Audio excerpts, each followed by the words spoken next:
My name is Caleb Burley, and I hate doing the dishes, but I fucking love soap. Hi, my name is Kordell, and I think these movies made me cry.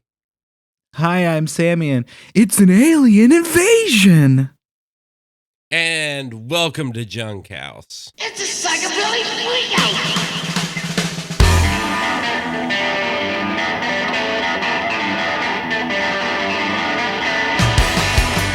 Welcome to a very special episode, week Happy 2 Spooky of Month. Oktoberfest. That's right. Welcome to the special episode, Quit Smoking.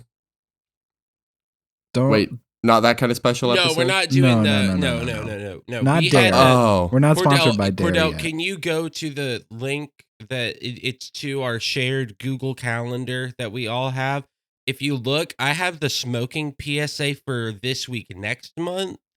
So Got it's it. an easy Okay. mistake. Easy mistake. Yeah. Yeah, it's months away. It's fine. Yeah. My bad, guys. Really- I'll be better next time. I will say I was reading ahead in the copy.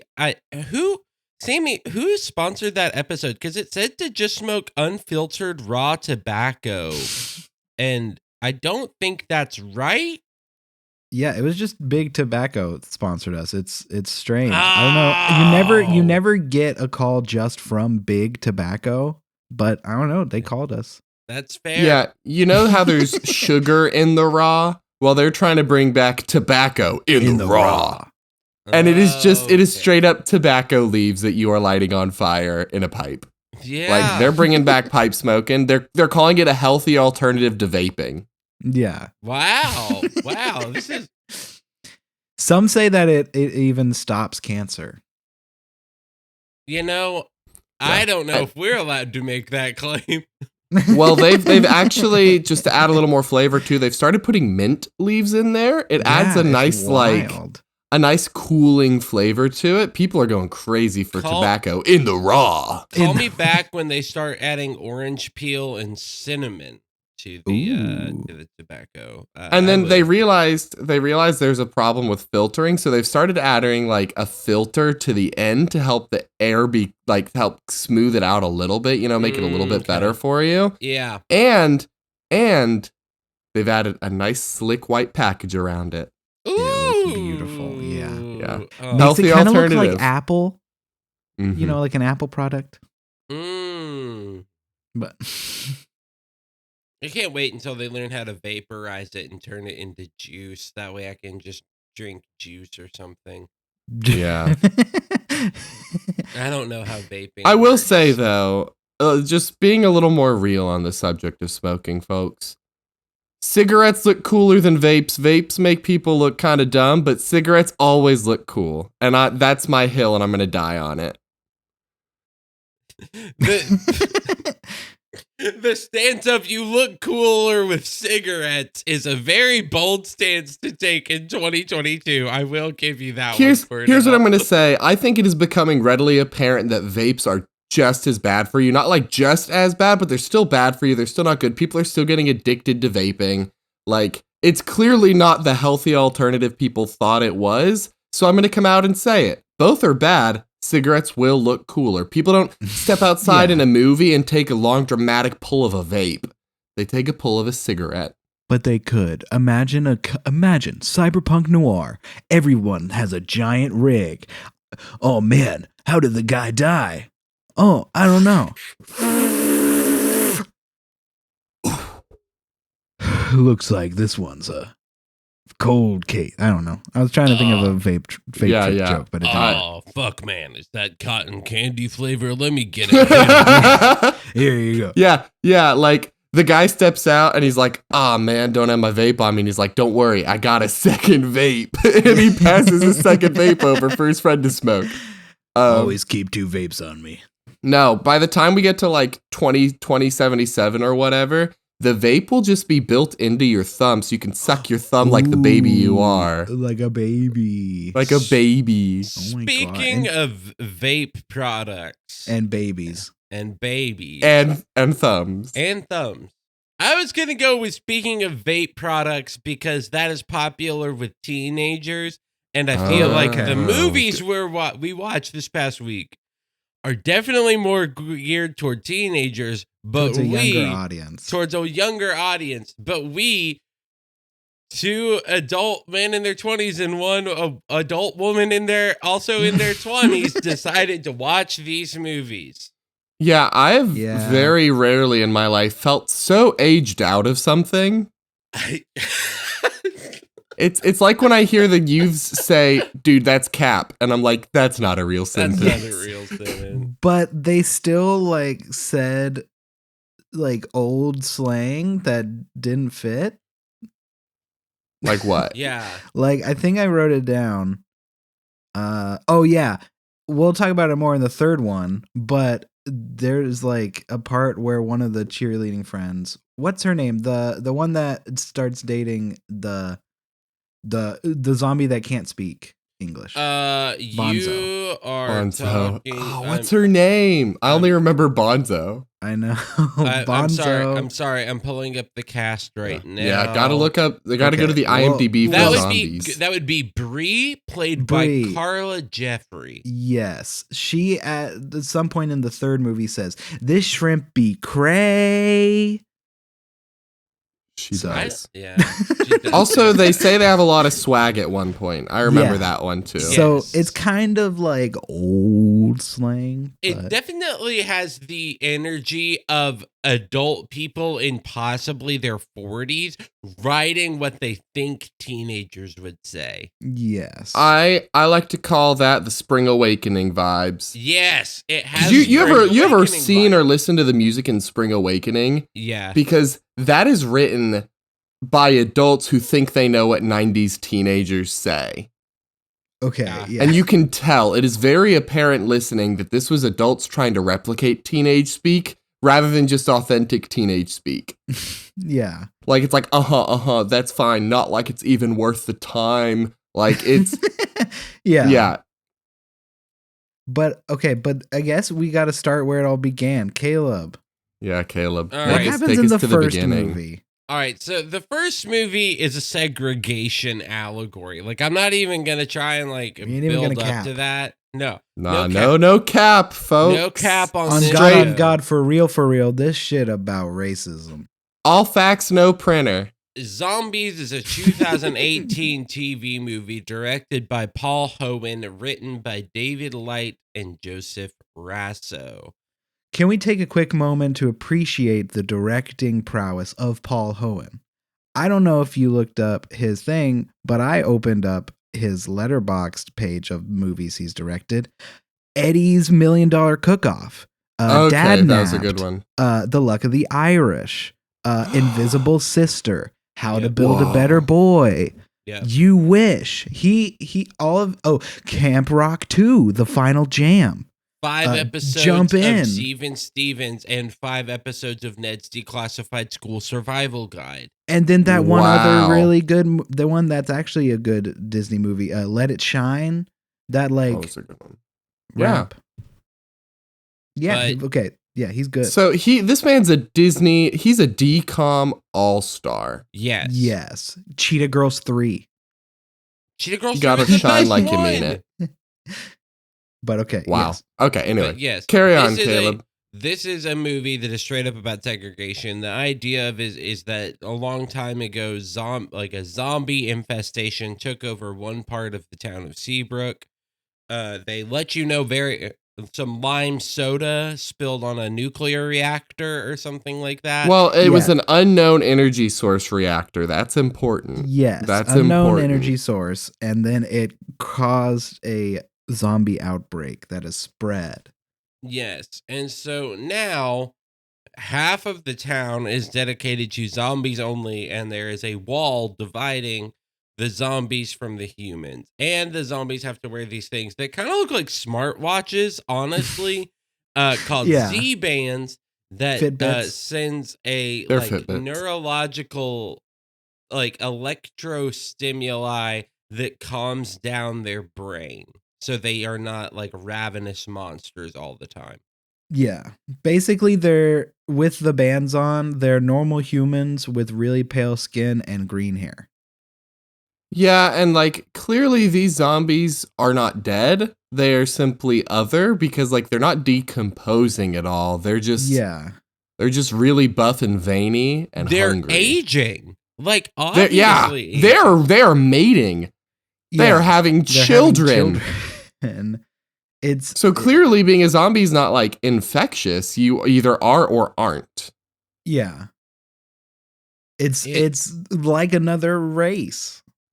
Whoa, but they're segregated.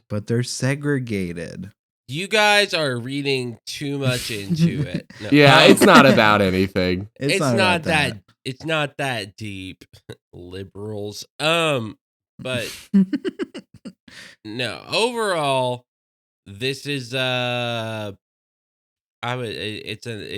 first one's bad. I don't know how else to put it. It's just bad. I am of the opinion, and I will say this now, that I enjoyed all of them. I understand the first one is not a necessarily good movie, but I enjoyed it. And I think they did a good job with what they had. This is based off of a book. I thought it was based off a pilot. It's based off a book and an unaired TV pilot. Oh, okay. So I don't think the first movie is good, like at all. I think the second two really capture, like Zombies 2 and 3 actually reeled me in a lot better. I think they had a better grasp of who their characters were and what they wanted to do with it, and they knew the tone a little bit better. I felt like the first one had a little too like weird of a tone and it like drastically shifted, but I will say the set design and costume design was excellent. Yeah. And I am willing to admit that a good portion of my disdain for the first film may have been expectations. You know, like the biggest reason people don't like a movie or TV shows, it's not what they thought it would be. Not necessarily that it's bad. So I'm sure me as a 24-year-old watching this new age DCOM for tweens and teens and young children that is made way after I've aged out, I'm certain that affected my perception, and that once I settled in, I liked it more. So I can't honestly say it was like a bad movie because I'm very biased because I'm old. Yeah, we do have to also explain a little bit more. So yes, there's Zombie Town, but the whole crux of all of these movies has to do with cheerleading and high school, and high school. So yeah, it's like zombies are getting integrated into the high school, and they're mad. The humans are mad about it because they're racist. Zombies can be cheerleaders too. It's also mostly white people for the first movie. Yeah. After zombies get brought in, the Seabrook half of the town gets a lot more colorful. But it is almost exclusively white people. It is a lot of white people, and there are just some things about the first movie. I just really quick on the count of 3, and I'm going to give you guys a second to think about it. Okay. Scale of 1 to 10, rate the first movie. So it's going to go 1, 2, 10, 3, okay. Go. Okay. And just the first movie. All right. Not the whole series. Okay. Okay. 1, 2, 3, 2.5. Wow, we got a nice little spread there. Yeah, I was apparently the most generous. I was going to give it 3, but then I was like, nah, I'm going to knock it down to 2.5. Sammy and I watched the first movie together. I had watched like the first half of the first movie before and then turned it off. That was the main reason I didn't join, was I was like, I'm already 20 minutes in. I cannot relive that. Yeah. It's bad. Yeah, it's fair. A bad movie.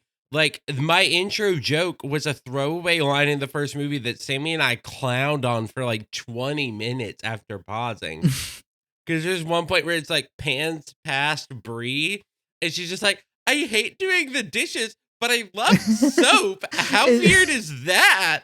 And it's supposed to be like filler line because it's zooming in on Addison, who is sitting next to Brie. And Brie is just saying shit so that Addison can like zone out and look at Zed and fall in love with Zed. And she's just like, I love soap, but I hate dishes. we were just clowning on it. It's like, I fucking hate doing dishes. I would rather die than do dishes. But I love soap. Don't even get me fucking started on soap. I fucking love that shit. It was basically that for like 20 minutes of us making it worse and worse. Like, I would rather commit mass genocide than do a single plate by hand. But if you put soap in front of me, I'm going to cream my jeans. Yeah. I think the worst problem with the first movie, outside of the myriad of actual like issues with quality, is that like they seem to forget the metaphor in the middle and only remember it at the end, if that makes sense. Yeah. Mm-hmm. Like yeah, the whole thing's about zombies getting like allowed to do stuff, and like Zed wants to play on the football team. But like around about the point Zed decides to be on the football team, he's only allowed on there because his Z-band shorts, and he like gets super strength for a second. Yeah. Which I don't know if they did it on purpose to be like, hey, this is actually how a lot of integration was made acceptable because they were profitable for the people they wanted to integrate with. Or if they forgot that was the metaphor and made an uncomfortable story. Yeah. But also everything with Addison's white hair feels pretty tone deaf when confronted with like racism. This is who we are, and you just have white hair, which we haven't mentioned yet. So Addison is the main like character on the cheerleading human side. Yeah, and she falls in love with Zed. Yeah, Meg Donnelly. Yeah, she's Donnelly. starring in this show, The Winchesters, about Sam and Dean's mom and dad. Yeah, I forgot that you told me about that. That's going to be interesting. She's a very good actor. I think everybody in these movies are like exceptional actors. They're all like in DCOMs, so they're having to be like, who are you? Like all over the place. But they're doing the DCOM thing. They're doing the DCOM thing, and they're doing it well. And I'm interested in seeing them in other things. Okay, but the whole thing about Addison's character is that she wears a wig the entire thing because she has white hair.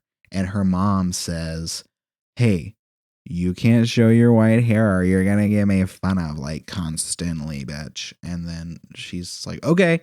And they end the movie. She's like, these are all musicals if we haven't said that yet. So there's like a number at the end and she reveals her hair when Zed's gonna get arrested.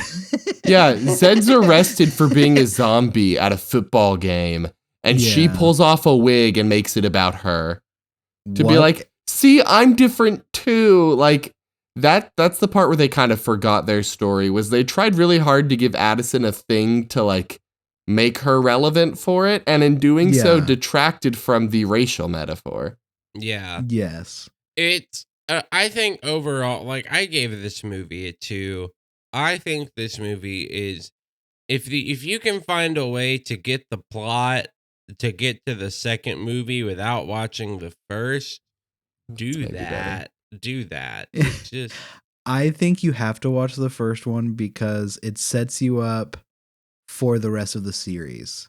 Because if you don't watch this one and then just watch the second one, the first one is just like, me and Caleb talked about this last night because we watched the third one together. The jumps in quality are significant. They are. Between each movie. Big. I think you have to have the context of the movie before it to realize that it is like a cohesive, words are hard, a cohesive and like, it's like you have to watch them all together so you can appreciate them all because of how bad the first one is. Yeah, no, yeah. I get that. I'll be honest, I would probably love all 3 of these movies if one character had like 10% of the screen time that he does, and that's Bucky. I hate Bucky. Like, Bucky's sucky. I love Bucky. Bucky is like the antagonist of the movie, and he is racist in all three to different degrees. It's He's horrible. so- He's just like obsessed with himself. Yeah. And I'm And go- he gets progressively dumber and worse as the series goes on. yes. Yes. He Like- becomes the student president. in Like, the I'm gonna second be one. honest. The actor's name is Trevor Torgman, which is fun fact on IMDb, but meaning like, they have the fun facts about the actors, is that his nickname is Trev. Yo. My boy Wow, Trev. what a Wonder Bread guy. He did. My He boy did Trev, start. Look, He did start studying dance at the age of 4 in his mother's dance studio. The studio was called Confidence. yeah. Now Trev, my boy, Mr. Bless you. Mr. Torgman. Thank you. You can come on the show because Please come on the show because I love got you. mad respect for any actor that can make me hate them as much as I hated Bucky. That And is true. Like you did a good on that one. Here is I my wonder if he has abiding cameo. Ooh, maybe. my like abiding frustration with this and all modern DCOM children's programming in general is the seeming lack of respect for young people as an audience. And what I mean by that is like, and this is very borderline, when I was a kid, things were better. But like, I genuinely believe there's been a drop in writing quality and audience faith from our childhood to now. Like, the writers take less care in the things they're writing and are also dumbing it down significantly and removing a lot of the subtlety and trust that a writer has for their audience. Mm-hmm. Like, we would watch these shows and movies and they'd be dumb and silly, but they would have a little bit of faith in us. And now these movies and TV shows for a lot of like Disney things spell everything out. It's very obvious. It's very cliche. Like, it feels like they have quit trusting children to understand the thing they're watching. I mean, just look at the amount of exposition this movie relies on. Yep. You know? At Like, every especially- turn. Yeah. I mean, have you watched a movie from your childhood recently like that, like this, Yeah. Like a DCOM from my like a childhood. DCOM? Are you? I watched 'Cause I Johnny just- Tsunami last I've- week just to is relive it- that moment. Yeah, it feels like DCOMs have always been like this, though. They've I always don't- been like exposition heavy, but this is not exposition heavy. This is exposition reliant. You know, like it is saying Okay, yeah. you're not gonna get this unless I tell you everything. But mine's not even about the exposition. Mine's about the actual like way that it handles the storytelling in general, like the material, or even just like the presentation. Because here's Yeah. the best analog to this: the High School Musical series. They're very clearly different things. Like, one of them is a lot more stylized, but you look Yeah. at the two. If this had been done where it was like a little more natural acting, a little less like outright goofy, that's, I guess, what I'm talking about. Is they have shifted away from any kind of natural approach to very highly stylized, goofy, a lot more slapsticks. I guess they're Yeah. just getting sillier and dumber. And I feel like I have not seen a new thing for kids put out lately that is like, What was? by Disney at least, that like trusts them to get it and to understand. What The was only y'all's things that favorite? are like small shows, like Amphibia or like Owl House. Those Yeah. are like actually trust the kids that are watching them. And that's That what I'm they're, saying is they're like like small shows. Yeah. that. I think that's what I'm getting at. Obviously, it's still not bad. Like, it's whatever. I'm not going to let my nostalgia get in the way. But I genuinely do think there's been a loss of trust for children as a audience. Yeah. What was y'all's favorite Disney Channel original movie growing up? 'Cause I feel like Oh, everybody man. had the one, you know? The what? Like the one Disney Channel original movie they really like.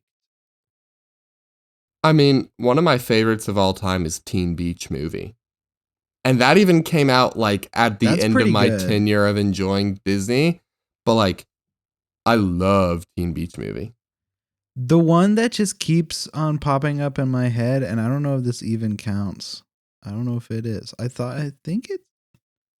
What's that one? I don't think it's this one, but I guess Snow Day. But there was like a Christmas Yes, one. yeah. Snow Day, where the girls get the thing that makes snow from Santa, Yes. and then they cause a snow day for their whole school. That might have not been. Was that Disney? That's a Disney Channel Okay, original yes. movie, yeah. That is just for some reason. I feel the like only we one that- just gave Kordell an unlocked memory because of the way he reacted to that. No, sorry, it's not about Snow Day. It was a whole separate thought that I was letting you two like finish that out because I think I've got it. I think I've you got got the it? thought. Okay. And this is, I mean, if we're talking that nostalgic DCOM, Luck of the Irish all the way. Oh, 100%. Anyway, moving Smart on. House for me. If we're talking Smart House is a nostalgic good DCOM. one. Like, Smart House. Disney's children programming nowadays is to what it was. Think of Sky High and Zoom Academy for superheroes. Oh. That's it. Okay. That is it. Where Sky High actually was a DCOM. But like Yeah. Sky High told a childish story with childish jokes and childish humor, but actually let the audience like come up to meet it there and gave it a little bit of faith. Zoom was pandering and sloppy and childish and relied on being overly juvenile rather than just letting kids meet it and enjoy it as is. That is what I'm getting at. Okay. I hate to actually you, Kordell, Great show though. but actually Yeah. Sky High was not a Disney Channel original movie. It was a Disney original movie that was released in theaters, not released on Disney Channel. It was then played on Disney Channel, but to be a DCOM, you have to be a originally Disney Channel on original Disney movie. Channel. Yes. So is your actually pedantic or are you counteracting the point I was making? No. It's not. It's pedantic. You said Yeah, that. no. You said that Sky High was a Disney Channel original movie, and I could not let that stand. Okay, I love you fact checking me. I love you. I love your face. Thank you for holding me You know, accountable. if I didn't do it, somebody else would. And You're it right, probably so wouldn't be as nice. I'm glad you have actually'd me. My point stands, but thank you for helping me be factual. I think this is a Disney Channel original movie. I don't know, but I believe they are. Lemonade Mouth. Yes. That Yes. is That is. Yes. I love Lemonade Mouth. Lemonade It's Mouth so goofy, was one but that yes. I love. But yeah, no, Zombies is definitely all three Disney Channel original movies. Do we want to move on to the Yeah, second I don't one? I don't I know was what else about we to have to say. say about the first. It's segregation. Everybody's happy at the end. The town is better because they stopped being segregated. And Zed and Addison fall in love. Yeah, the only real thing I think you miss from the first movie, if you decide to skip to the second, is that they sing a song together that gets reprised in both sequels, which is very rare for a musical series to do. It was To, like- pretty And cool. it's fun. It's a fun It was good. song. I really enjoyed that. It's like a girl and a zombie. Like, it's a pretty cute thing to keep bringing back, and the tone and intention behind it changes each time. Yeah. It's So in the sweet. first one, and I think that should be our touchstone, so we'll all talk about that scene. In the first one, it is Zed and Addison meeting in secret and starting to like feel something, but like, what can we do? You know, like this is wrong, but we want it to be normal. We want it to be accepted. In the second, I actually don't remember the context. It's I think it was later closer to the end. Yeah. But the whole explain Okay, the second movie and we'll So place some context. the second movie introduces a little bit of lore to this universe that back whenever settlers first came to Seabrook, they were attacked by werewolves in the woods. And they bravely managed to fend them off and get rid of the savage werewolves. And in doing so, they protected their family, drove the werewolves off, and found a large, mysterious rock with a lot of energy. Built a power plant on Shiny. top of that rock. It glows. It's pretty dope. that rock gave them prosperity. They built up a power plant, and Seabrook prospered around it. And then that same power plant is the one that had the accident that created the Zambambos. The Zumba Boom Boomba. The Zubumafus. Great show. So, with that little bit of lore that werewolves might be out there, we open on a movie with the cheerleaders at cheer camp and Zed getting ready for school. He wants to go to prawn with Addison, which is their prom because they're the shrimp. They're the Seabrook shrimp. The mighty shrimp. Also, quick thing visually, if the first one is a school play, looks like a school play, the second one looks like a Broadway musical. Like the jump in visual quality alone That is true. That is true. Impeccable. Yeah, and the design matures a lot more, and it figures itself out a lot better. It's a lot less hokey in terms of the everything about it. Yeah, they could afford more than one camera. Exactly. Yeah. And more sets. Clearly, because they start at cheer camp. I'm not going to go through the whole plot. Basically, Addison's at cheer camp trying to get the zombie squad to be better. Bucky announces that he's going to run for president, and if he wins, Addison gets to be cheer captain. Yeah. And also, like, Addison and Zed were writing letters, but the evil cheerleaders were, like, shredding them and not allowing them to talk. It was a weird plot point. The ACs. Because it's like Stacy, Lacey, and Tracy, but his name is Kevin. Anyway. Well, yeah, so in the first Lacey. movie, it was Lacey, Tracy, and Casey. And then in the second one, Casey left, and there was a new guy that they called JC, and he goes, but my name's Kevin. And then Bucky looks at him all mad, and he's like, okay, yeah, I'm JC. Ha, ha, ha. Yeah. So Bucky's a tool, nothing new. He sucks, yeah. Anyway, Zed tries to do a creative pronposal, which, again, let this be a cautionary tale. Don't overdo these. He causes their bus to crash in the woods, and they go into the forbidden zone of the forest and find some werewolves. But they disappear. Addison was the only one who saw them, but she knows she saw them. She knows. They get back to town, and a panic starts getting up about werewolves. Here's the thing. Monster laws had been repealed so that monsters could go to prawn and, like, be people, because they're people. So, prawn posing, everything goes wrong. A panic starts up because Addison saw werewolves. And so monster laws go back into effect, and they can't go to prawn together. So Zed decides he's going to run for class president against Bucky, so that he can allow them to go to prawn. And that's the big conflict between the two is Addison can't be cheer captain if Bucky loses, but Zed can't take Addison to prom if Bucky wins. And all that, while that's happening, the werewolves, we start to meet them. They sing some cool songs. They're my favorite group. They got some sick ass dance moves. They're fantastic. It's incredible. They also look like badass punk. Punk people. Yeah, they got that punk look. Like it's like loincloth punk or something. Like it's like tribal punk. Caveman punk. I don't know. Tribal punk's probably the best one. They have tribal paintings too. It's very much like they are the natives. Indigenous native of the land. Which is the metaphor of the second movie. It is about colonialism and the struggles of indigenous people to find their place in modern society. Because we learned that the werewolves only get to be werewolves because their moonstone necklaces give them the energy to survive, and that they are charged by their great moonstone, which has disappeared, and now their tribe is dying and they're getting sick and they're going to die unless they can charge their moonstone. So the remaining healthy werewolves go into town to try to find this moonstone, and they have to blend in and all that jazz.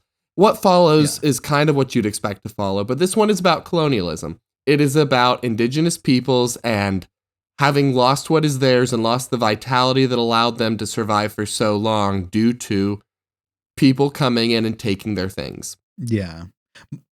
My favorite thing about them blending in is they just go to the school because they're looking for Addison because Wyatt, one of the main dudes, thinks she's the quote great alpha.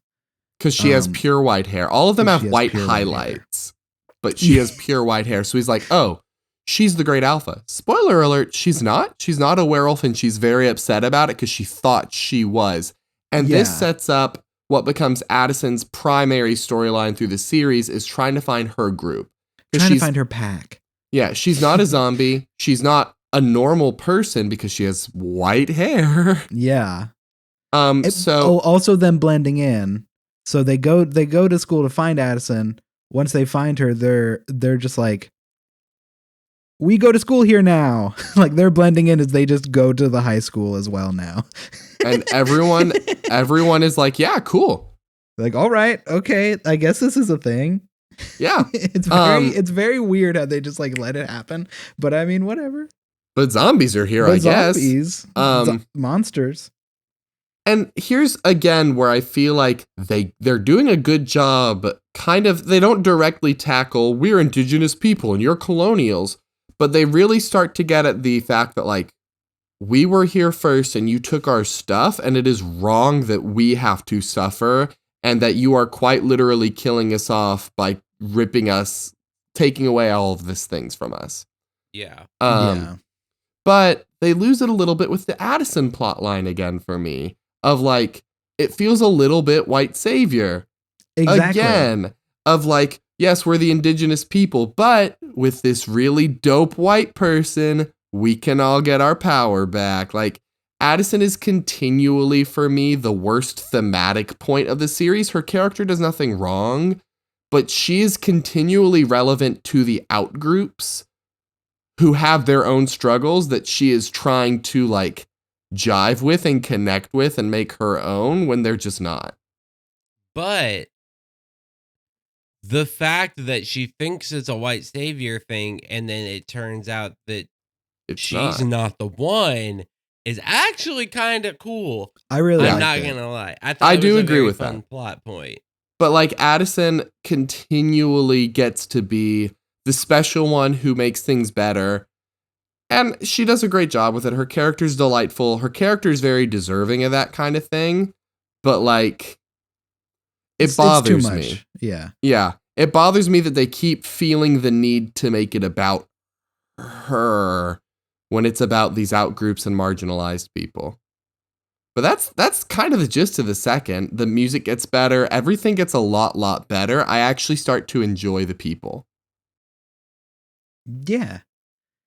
And then the third one comes along and everyone hates it. No, I'm kidding. The third one is easily the best. Easily the best. It jumps in, it jumps at you.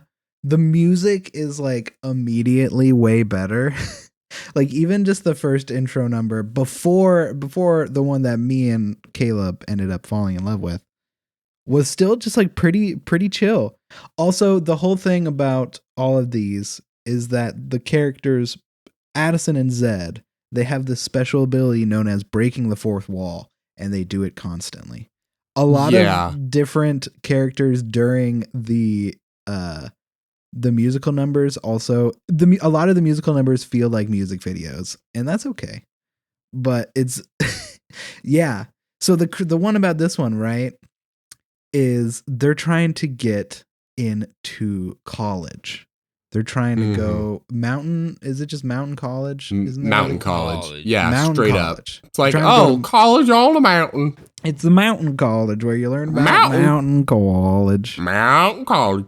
So Zed is trying to get into college so he can be They're not letting him in. Well, but so he can be the first zombie in college. And the whole thing is there's this cheer competition and there's this big football game, and there's going to be scouts at the football game so that he needs to look good for the scouts so that he can get into college. And then there's the big cheer competition. Turns out, Easter egg at the end of the second movie. Oh yeah, this Addison is relevant. is laying in bed. Addison is taking a little sleepy time at the nighttime. And out the window, you see a shooting star.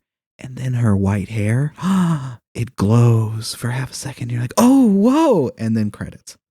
Yeah, and she wakes up and like looks like is like, oh, that was weird. My hair and then you glue. would Yeah, like alien noises. Yeah, literally. And then when they're like hanging out on the street with everybody, talking and jiving, and they're doing a random musical number that's pretty good, then it is pretty good.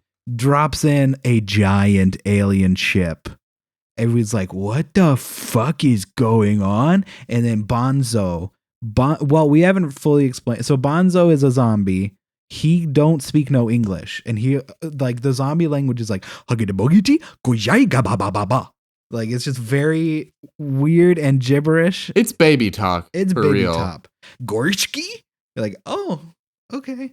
Yeah, and everyone understands him and talks to him in English, and he understands English perfect, but it can only say zombie because that's how language works. There's one point in the third movie where he says, he's like, Grumba. And then Zed's like, that's a great idea. If we do convert those things, then like he acts like those two words were like 3 sentences. It's Yeah, like, which I oh. think they do for comedy. Yes, They're not dumb, but like... it's just sometimes it's too much. Yes. But Yeah.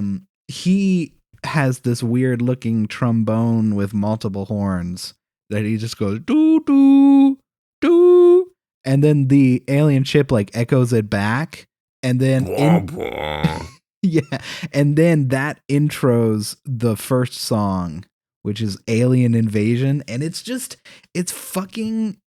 so good. Like, did I write any notes about it? Oh yeah, I just wrote. I wrote a few notes, and in order, the first one was shrimp. This shrimp be cray, because Bree said that. The CGI budget of the mothership is insane. Like the entire movie, the CGI budget is way high. Yeah. Hey Sammy, I have a question. Okay. Do you know who voiced the mothership? That's what I was going to bring up. And I told Caleb not to look it up. So, fun fact, RuPaul is the voice of the mothership. Oh, God. And the fun thing about the mothership, RuPaul does suck. But the quirky thing about the mothership is like, it's an overbearing mother. Yeah. So there's like parts where these aliens are talking to the mothership, and it's like, okay, well, I'm not coming back until you do blah blah blah blah blah, and then it just like disappears, and you're like, oh, okay. It's a really good. I loved that concept of like it actually being a mothership. Yeah, and the fact that it's RuPaul plays into the metaphor for the third movie, which is it's supposed to be about like LGBT stuff. I didn't see a lot of it other than the characters being gay, because like Yeah, it wasn't like as straight of a metaphor as the other ones. So also something just now, looking at the cast list for Zombies 3, all the zombies have a Z in their name, all of the werewolves have a W in their name, and all the aliens' names start with A. Yeah. yes. A popular review on this movie on Letterboxd is 2 stars from Chloe. Of course the aliens have blue hair and pronouns. That's my theory, is the reason this metaphor was less pronounced is because they knew they were getting into the hottest water. I think that's they fair. knew that this movie, a DCOM movie tackling LGBT characters and themes, they knew it had a lot of potential to get a lot of people mad, so they toned it down heavily and let it be about these outsiders also finding community, but made it they just call some of the aliens they tone it down heavily just to make it to where like they don't overdo it and risk alienating their largely Christian demographic. Yeah. What I told Caleb, well, first of all, yes, that's one of the characters, one of the aliens is Aspen. And they are a non-binary legend. The first time they ever are referenced, so it's Aspen, Alan, and Allie. Yeah. But it's like the rest of the name. A-L-E-N. Yeah. But Aspen is non-binary and is in love with Willa, the main one. But this is what I wanted the story to be. I wanted it to, because it's revealed that Addison is a werewolf, not a werewolf. Addison is an alien on her mother's side because her grandmother was an alien. What I wanted to happen was throughout this movie, Addison starts realizing that maybe she's not just straight, maybe she's gay, or maybe she's bi, and be like, because there's these like random small moments of like it seems like they're going to do that because they're like starting the separation between her and Zed a little bit, but then they go back and at the end they're back together. Like it feels like they were starting to be like, okay, no, since she's an alien, she is gay. Like this is, or like she's bi, like trying to make these connections. Well, she's bi on her grandmother's side. Yeah, yeah, she's goodbye on her but it's just like, yeah, it's just weird. So the very funny thing is that like, so there's this cheer competition.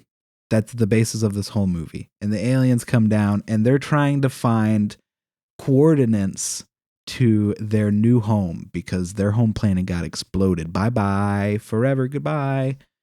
And they, instead of immediately saying that, you know, because they're scared of these people, these new people, they are like, we're here to win the cheer champion. We're here to be part of the cheer champion. And there's like all of these actually great bits with the three main aliens because they're the only ones we really get to interact with. But there's a lot more. The three like activate their like emotions. And so like through the movie, there's these random bits of like aliens having human emotions that are just really, really good. The guy, Alan, he... Well, one of the first things they say is, take us to your leader, your cheerleader. And that just made me very happy. And at the very end, they're in the competition. They're like having to, Zed runs up and is trying to save them because the police are after them. And Zed's like, you can't go out there. They're going to find you. They're going to see you. And then Aspen's like, but that sucks. We want to win, blah, blah, blah, blah. And then Alan goes, and winning tastes so good, Zed. Alan discovers he's a competition freak. It's great bits. I have a couple thoughts on the metaphor of this film. Just throwing them out there. Kind of half question, half thought. Or just half thing I just noticed. The first I just noticed, the queer allegory characters come in very emotionless and start to discover the depth of emotion and feeling once they quit blocking out feelings because they were scared of conflict. I feel like that's something. Also, there's an environmental metaphor they just kind of cram in there too, that their planet was destroyed because things kept going, like they kept making their planet worse and everyone was too scared of conflict to do anything about it, so their planet's dead. But like, do you see anything there with the fact that the queer characters hide their emotion because they're scared of conflict, and then as they start to feel it deeper, they discover? Because like Aspen, I think, is the one when she first feels, she falls in love with Zed, and then she goes, no, never mind, I don't love Zed, I love Willa. Like, she kind of discovers herself as they discover themselves as they feel the emotion that they blocked out. I think part of that is just like the idea that a closeted person is a lot like more likely to hide major parts of themselves. Mm-hmm. And so once they are more accepted and in a place that accepts them, they are going to, become more of themselves. Okay. Probably Alan was like a competitive person the whole time. And that not Aspen or Allie, that's the other one. Yeah. Allie is just like borderline homicidal because every time she speaks, it's about vaporizing somebody, Yeah. So they were always that way, but it is only whenever they got more comfortable and allowed themselves to let it show that we got to see them. Yeah. Yeah. Okay. I like that. I just thought it was a cool, metaphor for the typical, emotional suppression that a lot of people go through. Do you guys want to Yeah. know some fun facts about Zombies 3 specifically that Yes. I learned? Always. Milo Manheim and Meg Donnelly, aka, Zed, Zed and and Addison. Addison. Did they actually get together? No, they are actually the co-producers of this movie, which means they What? footed a lot of the bill. Whoa. I mean, they Damn. got a Which lot is- of money. Which is why this is actually the most expensive Disney Channel original movie to date. And you can tell. Ooh. And it Yeah. cost $40 million to make. Ah! Oh my god. So Wow. that's just some things. It's the idea of like the actors believe in the series, obviously. Yeah. And I mean, clearly it was popular enough to get this third movie. Like, the kids liked it a lot. and recently announced Zombies, the reanimated TV show. We're getting an animated series. And Meg Donnelly and Milo Manheim are returning as their roles. Yeah. But it'll be Also- animated? That's cool. So it'll be animated, which I think is good. Also, if you're like me, as soon as Eliza came on screen in the third I was going to movie, talk about that, you yeah. were like, why is she In another state. in another state Doing sitting an down the whole internship. ship? Do you want to know why they had to write that in? I looked it up, yeah. You can tell them. You can tell everybody. Kylie Russell, who played Eliza, was pregnant while filming. So they just rewrote it to where they wouldn't have to show her being pregnant. She's like fully 25 when this Oh, yeah. movie was being She's filmed. 2 but- years older than me. Yeah, she's a year older than me. It's wild. And you know what's crazy about Addison? Her last name is revealed in this movie to be Wells. Yeah. So I Do guess you- we're do you- related. Do you know what's crazy about Eliza's character? Do you know what Eliza's last name is?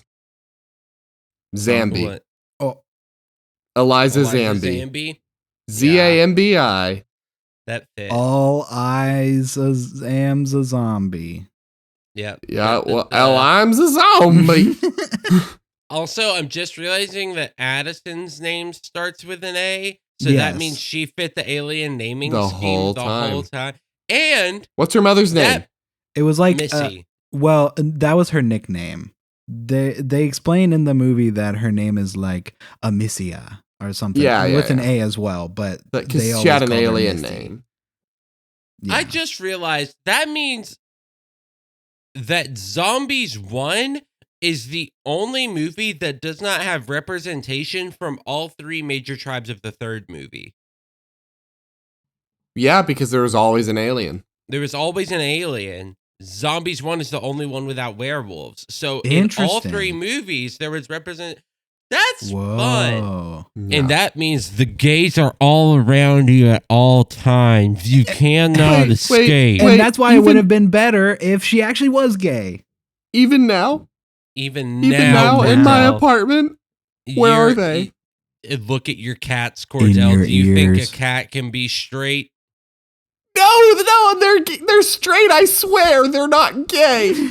Cats are always gay. No! Last thing. The coach character don't fucking miss. No, the coach is hit great. So hard. There's Coach a is the scene best. in the third one where Zed and Addison are like singing and they're dancing and they're running along and they run through a archery line, whatever Yeah. it's called, and they're just and the archers are still shooting and it's like this cool little scene and then it cuts to the coach who's like smiling and haha and then he looks over and he sees them and he's like, oh, hold fire. And it's Which the coach's bit throughout the series. In the first movie, he's the football coach. He lives in his mom's basement. He's always bringing up like all the pitiful, pathetic stuff he does, and that if Zed makes the football team good, he might be able to not be pitiful and pathetic. yeah. In the second movie, because the zombie laws have been lifted, he starts selling froyo because they used to only have vanilla froyo because segregation. But now they have all these fun flavors because of all the mixing that's allowed to happen. And so he's selling fun froyo and he loves his life. It's so good. He's pitiful and pathetic again after the laws go back into effect. And in the third one, he finally moves out of his mom's basement, and his mom's in his basement now, and she's thrilled about it. She don't miss either. Like, For like, real. you meet Now her. I'm in his basement. Yeah, Wasn't it funny? she is so proud of him, and is just, they're all so good. Hey, do you remember what he said when they shut down the Froyo cart? Because it is one of my favorite things I heard in the second movie. Oh, what was it? It was, and I quote, "Man, now I can't sell Froyo. Now I can't move on to sell it worldwide. Now I'm going to be a failure of a businessman and a failure in another respect." And I just... He's just... Honestly, I just want like a supercut of all the coach clips and Mr. I'm looking up your name because I want you to actually come on the podcast because you're very funny. He's incredible. Mr. Jonathan Langdon, please come on the pod. Come on the podcast, please. Yeah. It was just, as the series went on, I found myself actually liking it. And like I said in the beginning, there's a point in the third movie where Addison learns that not only is she an alien, but she's got the map to the coordinates to their new home that their scout found. And obviously it's Earth, yada yada. But when they don't know it's Earth, she says goodbye to everyone. Yeah. And she's willing to leave everything she knows and loves. She's willing to leave it all to help these people find where they belong in the universe. And Zed and her have this heart-wrenching goodbye that actually almost made me cry. I cried. I during did this movie. cry. I did They cry. share, well, I don't really cry very easily, so me almost crying is basically me crying. Okay. They share the first kiss of the series, I'm pretty sure. I And think they kissed then- in the second one. Not like that though. That was Not a good like a kiss. kiss, but Yeah. they did kiss. So they have a kiss, and then he holds his hand up to one end of the Star Trek beaming up device, and like they touch hands. It's so And he's sweet. beamed down, and the look on his face he is shattered, and so is she. And then obviously they get like a few clicks away from Earth, and they realize, oh wait, the coordinates are Earth. Why didn't your grandma just tell us that? She's like, maybe she wanted you to realize why you needed to be here. Then they go to Earth, and everything's rocking, and everything's great. And they sing a good song about how they're always getting better, and they're always getting more welcoming and more inclusive. And then you It's see so mermaids good. splashing around. Yeah, And in a- vampires and ghosts. It's so good. The cutest thing about her having the map inside her though is the grandmother in one of the last transmissions she sent to the aliens is she said the map to Utopia is in the most precious thing in Seabrook. So the Which was entire so cool. time they're like, oh, it's the moonstone. Oh, it's not that. Oh, it's this. It's the trophy. It's the cheerleading for cup. The trophy for the cheerleading cup. And it's not that. And then they're like, oh, the most precious thing is her granddaughter to her. So of course you with me. It's very sweet. Yeah. It's a beautiful movie with lots of good music in the whole series, but none of that music was as good as the people that we thank every week. Thank you to the one and only Reverend Horton Heat for letting us use their song Psychobilly Freak Out as our opening and closing music. That is off the album Smoke 'Em If You Got 'Em, and it's a banger of a track. Truly. It's pretty Verily, bangerific. verily. If you want a banger of a Twitter that I haven't been keeping up with and I need to be better at, go to Junk House on Twitter, but the O and house is a 0. Ooh. Yeah. If you want a banger of an email address, then listen to this banger of a man say this banger of a sentence.